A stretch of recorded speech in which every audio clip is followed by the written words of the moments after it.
مرحبا، كيفكم جميعا؟ يا رب تكونوا كلكم بخير وبصحة وعافية، وشكرا أكيد ميرا تكرارا على الدعم، صراحة ما قصرتوا. هلا قبل ما نشوف شو قضيتنا لليوم، مثل العادة لا تنسوا تحطوا لايك وتعليق واشتراك. وهلا خلينا نبلش بالقصة يلي معانا لليوم.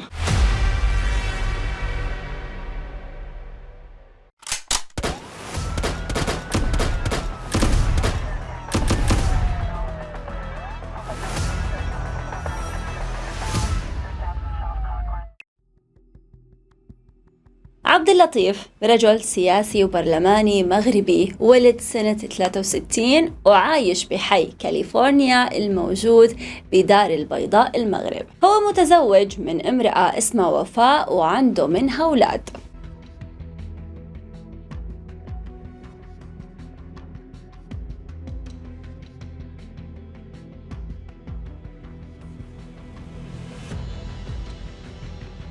بتاريخ 7 مارس سنة 2017 انتشر بكل مكان موجود بالمغرب خبر مقتل عبد اللطيف.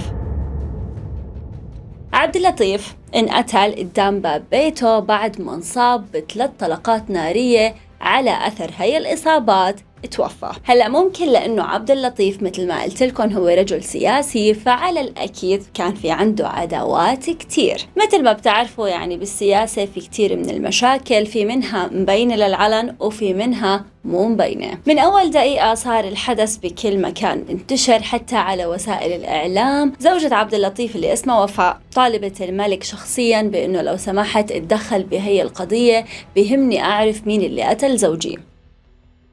هذا غير انه هو مو بس قتل زوجها، كمان يتم لها اولادها. وبالفعل السلطات ما تاخرت ابدا وباشروا بالتحقيقات. هلا مثل ما قلت لكم عبد اللطيف تم اطلاق النار عليه قبل ما يفوت على بيته، يعني اكيد سكان الحي انتبهوا للقاتل. السيارة يلي وقفت قدام عبد اللطيف واللي اطلقت عليه النار، في بعض من السكان عرفوا شكله. بعض السكان قالوا انه هي السيارة سيارة سوداء وعالية، ولكن ما عرفوا مين اللي جواتها. بس الشيء اللي كان متفق عليه انه تم اطلاق النار الساعة 10 المساء، لانه كلهم سمعوا هذا الصوت، صوت اطلاق النار الساعة 10. هلا السيارة اللي كانت واقفة قدام بيته لعبد اللطيف، فينا نقول السيارة كانت بعيدة، ومع هيك عبد اللطيف انصاب ب3 طلقات رصاص، 2 براسه وواحدة بصدره، وال3 أصابوه بمقتل. فهذا الشيء شو بيعني؟ يعني طالما السيارة بعيدة عن باب بيته والشخص هذا أصابه بمقتل، معناته هذا الشخص محترف بالقتل. أو ممكن يكون اللي تخلص منه هو صياد، لأنه اكتشفوا إنه المسدس اللي تم استخدامه بهي الجريمة هو مسدس للصيد. بس يا هل ترى مين الفاعل؟ ممكن يكون عدو سياسي، وممكن يكون عدو من نوع آخر، لأنه كمان كان معروف عن عبد اللطيف إنه هو رجال نسونجي مثل ما احنا بنقول. مناسبة قولوا لي مين بيستخدم هي الكلمة، كلمة نسونجي. هلا كلمة نسونجي يعني في عنده كتير علاقات مع نساء كتير. وبالتحقيق زوجة عبد اللطيف طبعا كانت منهارة على زوجها، منهارة على أولادها يلي تيتموا وهن صغار. مع هيك كانت قادرة انها تمسك أعصابها وتحكي كل اللي عندها للمحقق. قالت انه انا زوجي كان في عنده علاقة مع بنت اسمها خولة، وهي البنت من منطقة مشرف عليها عبد اللطيف، أو فينا نقول كان مسؤول عن هي المنطقة. هذا غير أنه أبوها كمان كان بيشتغل مع عبد اللطيف. قالت لهم بيوم من الأيام شخص مجهول نشر صور حميمة كتير لزوجها مع خولة، ولما أخو خولة عرف بالموضوع جن جنانه وإجا فوراً على بيته لعبد اللطيف وهدده، قال له أنا بدي أقتلك، وبلش يهاجمه. من بعد ما هاجم مصطفى عبد اللطيف فورا راح على قسم الشرطة واشتكى عليه، وتم سجنه لمصطفى. بعد فترة الناس اتدخلوا، قالوا له يا عبد اللطيف طول بالك، بعدين هذا الرجال غار على اخته، وبعدين الصور مالها قليلة اللي انتشرت، لو سمحت روح على قسم الشرطة وتنازل عنه. وبالفعل عبد اللطيف راح على قسم الشرطة وتنازل عن مصطفى. لما الشرطة تأكدوا من صحة كلام وفاء، قالوا خلص هلأ لازم احنا نحقق مع مين؟ مع مصطفى، خصوصا انه مصطفى مثل ما قلت لكم هددوا بالقتل لعبد اللطيف. كمان في عنده سيارة عالية سوداء نفس النوعية يلي شافوها الشهود. لما حققوا مع مصطفى قال لهم يا أخي والله كلامكم صح، أنا فعلا رحت لعند عبد اللطيف وفعلا هددته أنه أنا بدي أتخلص منه، بس أنا كنت معصب بسبب الصور يلي انتشرت. بس أنا من بعد ما طلعت من السجن اعتذرت لعبد اللطيف، وعبد اللطيف تقدم عشان يخطب أختي. فأنا من بعدها ما كنت حاقد عليه، يعني صحيح أنا ما بحبه ولكن مالي حاقد عليه، لأنه خلص اكتشفت أنه هو حابب يزبط الغلط اللي هو غلطه مع أختي وناوي إنه يتزوجها. وبالنهاية أنا ما بدي إلا السترة لأختي، وأكيد ما بدي أوصل لموضوع القتل. الشرطة قالوا له طيب شو قصة السيارة يلي أنت بتستخدمها؟ فمصطفى قال لهم السيارة هي أساسا أنا بعتها لواحد رفيقي من أكثر من شهر. اتأكدوا الشرطة من هذا الموضوع إنه فعلا كلامه صحيح، فجابوا كمان رفيقه علشان يحققوا معاه. رفيقه هذا يلي اشترى سيارته. المهم رفيقه شو قال للشرطة؟ قال لهم أنا كنت مسافر على أوروبا وشحنت سيارتي لهناك، يعني سيارتي كانت موجودة بأوروبا بالوقت اللي صارت فيه هي الجريمة. بعد ما تحققوا من كلام صديقه لمصطفى قالوا معناته كل شيء صحيح والسجلات بتثبت هذا الشيء. رجعوا جابوا له مصطفى قالوا له طيب انت وين كنت وقت الجريمة؟ قال هون انا كنت سهران بكوفي شوب مع اصدقائي طول الليل، واعطاهم عنوان الكوفي شوب. ولما راحوا هناك الشرطة شافوا كاميرات المراقبة، اتأكدوا انه هو فعلا طول الليل كان مع رفقاته. فمعناته هلأ مصطفى ما له اي علاقة بهي الجريمة. فيا ترى مين اللي له علاقة؟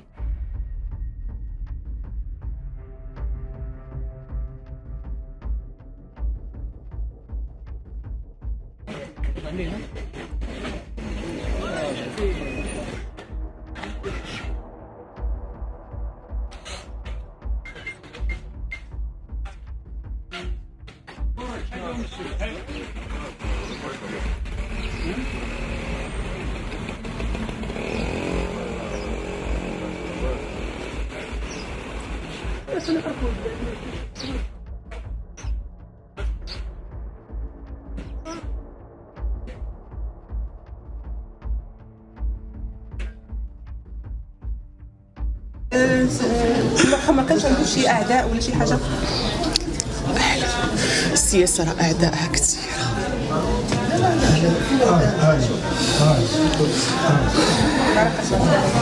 اللحظه الاولى اللي غيشوفني في عبد اللطيف شافني في دارنا، حيت عبد اللطيف كان اصلا كيعرف الاب ديالي، شافني في دارنا ومن بعد صافي جا هضر مع الوالد. وضروري غادي تبان حقيقه ان شاء الله. الله اعلم، الله اعلم، الله اعلم.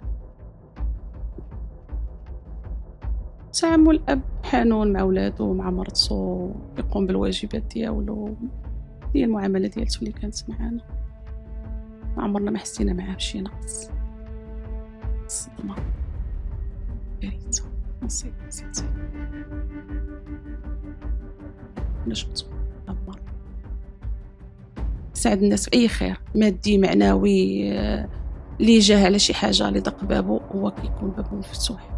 وهادشي علموا لينا حتى حنا علمنا اننا اللي قصدنا ما نردوش نديروا الجهد ديالنا اكثر من الجهد ديالنا.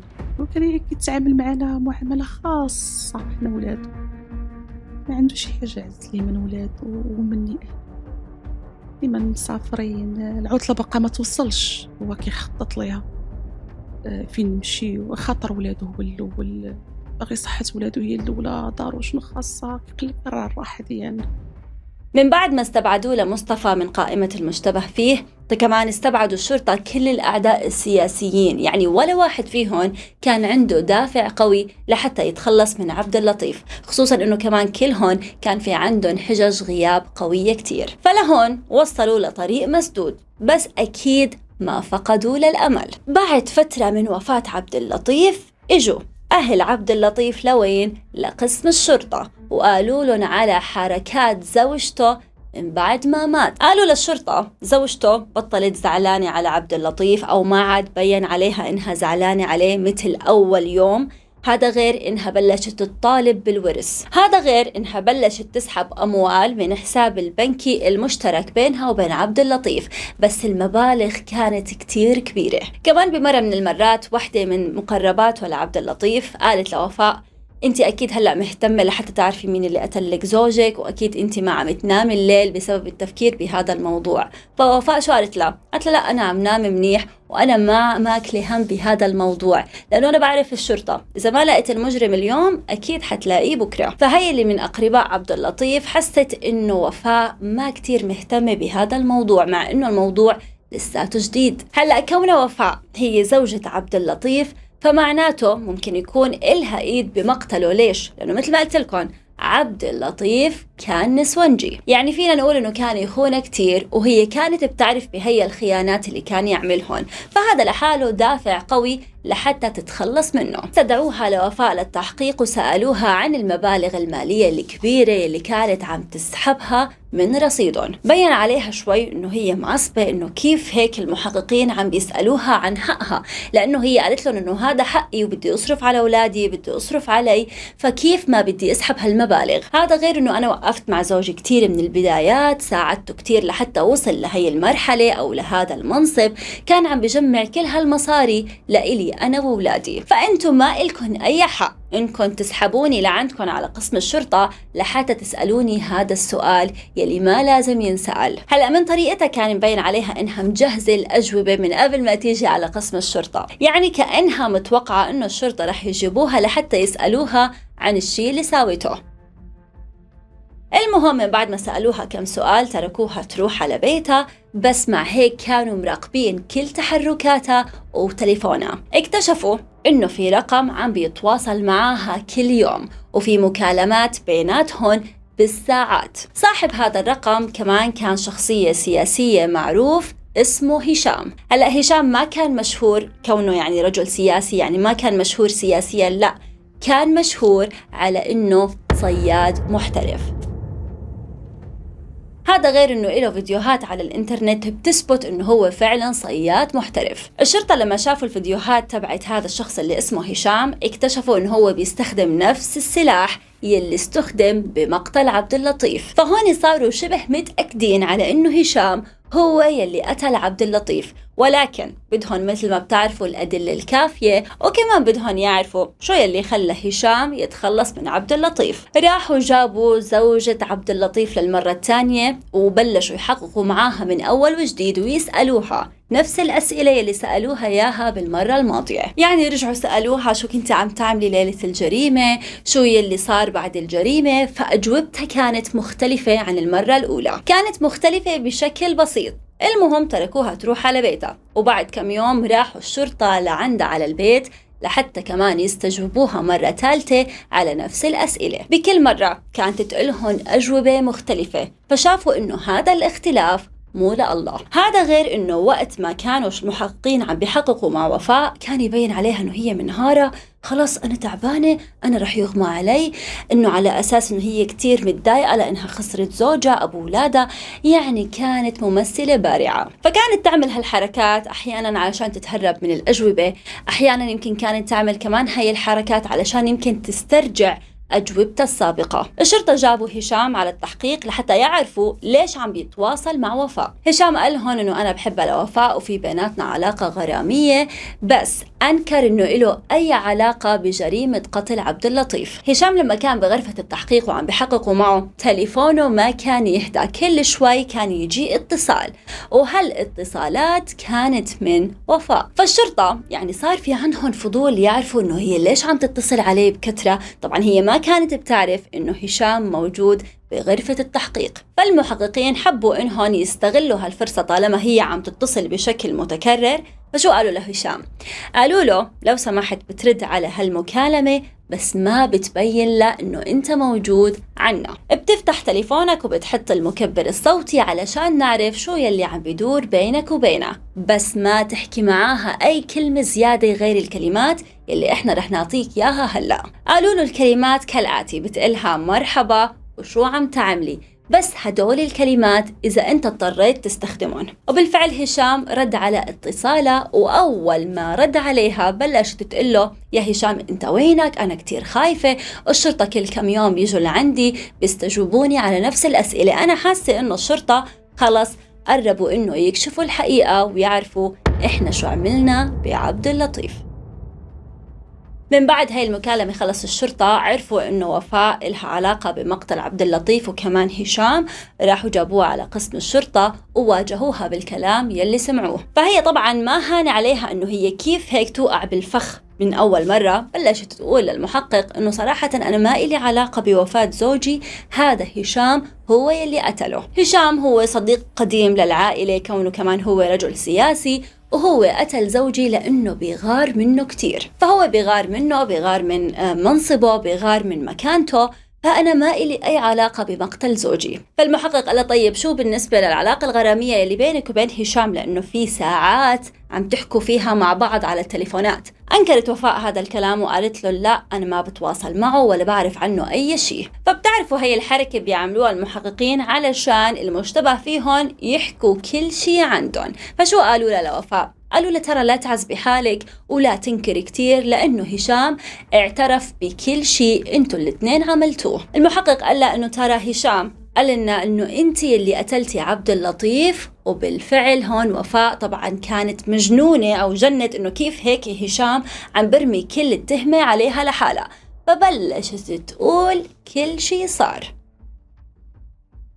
حكت القصة من البداية، قالت إنه أنا زوجي عنده علاقات غرامية كتير، بس كل هاي العلاقات كانت عابرة مثل غيره. وقالت له أنا سيدة مثل كتير من السيدات بغار على زوجي، ولما عرفت بعلاقته مع خولة شفت على جواله في صور حميمية بينه وبينها، فأنا غرت كتير لأنه هاي العلاقة حسيتها علاقة كتير قوية، فشفت هاي الصور الحميمية موجودة على جواله بينه وبينها. فالمهم سحبت الصور وعملت حساب طبعا مزيف ونشرت الصور على هذا الحساب. طبعا نشرت الصور على الانترنت علشان انتقم منه ومنها. بس لما مصطفى اللي هو اخوها لخولة اجى لعند زوجي وبلش يهدده انه انا بدي اتخلص منك، وزوجي من بعد ما تنازل عن مصطفى وقال له انه انا خلص قررت اني اخطب اختك علشان نهدي النفوس، رجع عبد اللطيف لعندها على البيت وقالها بكل شيء صار. فهي لما عرفت انه خلاص عبد اللطيف بده ينزل ضرة عليها، يعني هالمرة مو علاقة عابرة، لا هالمرة عبارة عن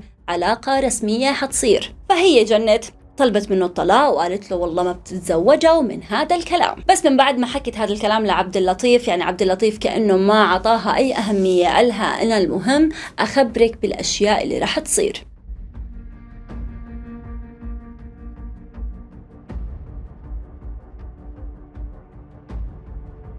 فلما شافت انه عبد اللطيف ما في بإذنه ماي مثل ما بيقولوا الخليجيين، قررت انها تروح عند عرافة اسمها رقية. وفاء راحت لعند رقية لحتى تعمل لها اعمال سحرية، يعني علشان تبعد اللي اسمها خولة عن زوجها. ولكن اللي صار انه يوم بعد يوم علاقة رقية بوفاء صارت كتير قوية، لدرجة انه رقية عرفت وفاء على يلي اسمه هشام. هلا انا صراحة ما بعرف كيف رقية بتعرف هشام، بس المهم انه هي كانت بتعرفه وعرفته على وفاء. الاثنين لما تعرفوا على بعض فاتوا بعلاقة غرامية، وهشام كمان رجال متزوج وعنده 3 أولاد.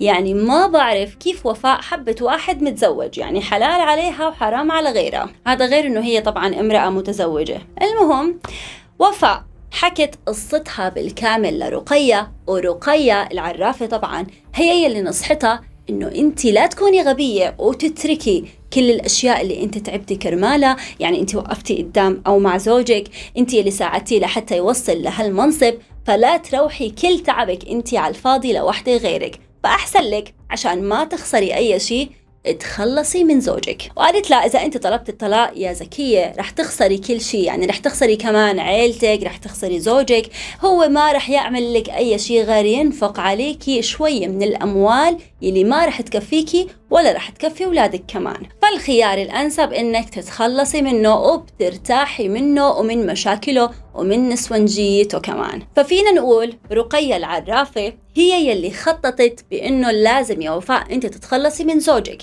بس قالت له كيف بدك تتخلصي منه؟ عن طريق هشام. هشام معروف عنه صياد محترف، فممكن يتخلص من زوجك بدون ما اي حدا يحس عليكم. بس رقية شو قالت له لوفاء؟ قالت له انا ما فيني اقله لهشام انه انت لازم تتخلص من زوج وفاء، فانت يلي لازم تقترحي على هشام هذا الاقتراح. يعني شوفوا قديش كمان رقية إنسانة يا لطيف، يعني حتى قالت لوفاء إنه أنت لازم تقولي لهشام علشان ما حدا يعرف إنه هي الفكرة فكرتها إذا انكشفت القصة. فلما وفاء عرضت الفكرة على هشام طبعا فورا وافق، والواضح إنه كمان عرضت عليه مصاري. بس وفاء شو قالت له؟ قالت له يا هشام علشان إحنا كمان نبعد عنا الشبهات كليا لازم تجيب سيارة سوداء عالية مثل السيارة يلي عند مصطفى يلي هو أخوها لخولة، علشان اللبسوا التهمة لمصطفى، خصوصا إنه هو قبل فترة كان مهدده لعبد اللطيف، وهذا التهديد مسجل عند الشرطة، فالشرطة فورا رح يشتبهوا فيه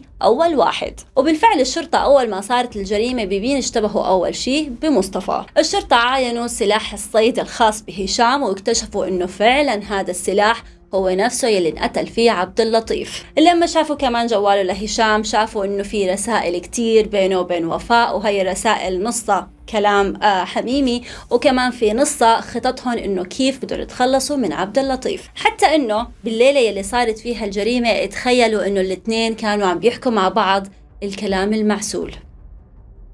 يعني قديش هدول الأشخاص فايقين ورايقين. المهم هشام لما أخذ كل المعلومات من وفاء إنه شو نوعية السيارة اللي لازم يجيبها وكيف لازم يكون أو وين يكون موجود، المهم هشام كان ناقصه واحد عشان يساعده بهذا المهام، لأنه هو ما بيقدر يطلق النار على عبد اللطيف وبنفس الوقت يسوق السيارة. فطلب الطلب هاد من مين؟ من شخص اسمه حمزة، وحمزة هاد ابن اخته لهشام. حمزة هو اللي كان عم بيسوق السيارة السوداء هاي، بينما هشام كان قاعد وراه علشان يكون قادر عشان يتحكم بالمسدس ويتخلص من عبد اللطيف. فبليلة الجريمة لما وصل هشام وابن اخته اللي اسمه حمزة بالسيارة، طبعا هون شافت وفاء انه الحي كتير في ناس عم تمرق وناس واقفة، فحست انه الجريمة اذا ساوتها هلا مو مناسبة ابدا، لانه طبعا بهي الفترة كانت عم تراقب بدها يكون الشارع فاضي، وكانت عارفة انه بهذا التوقيت كمان عبد اللطيف رح يوصل على البيت.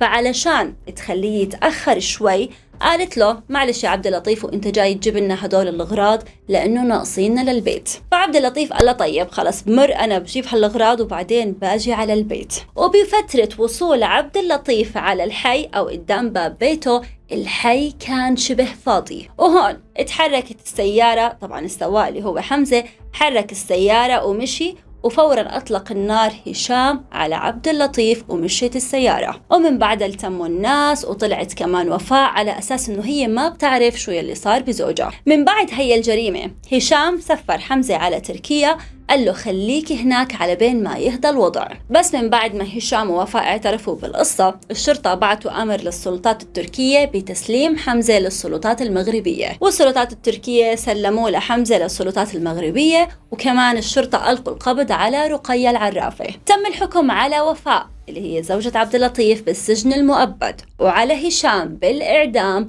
وعلى رقية بالسجن لمدة 20 سنة، وعلى حمزة بالسجن لمدة 30 سنة. وهذا اللي صار ببلدنا الحبيبة المغرب.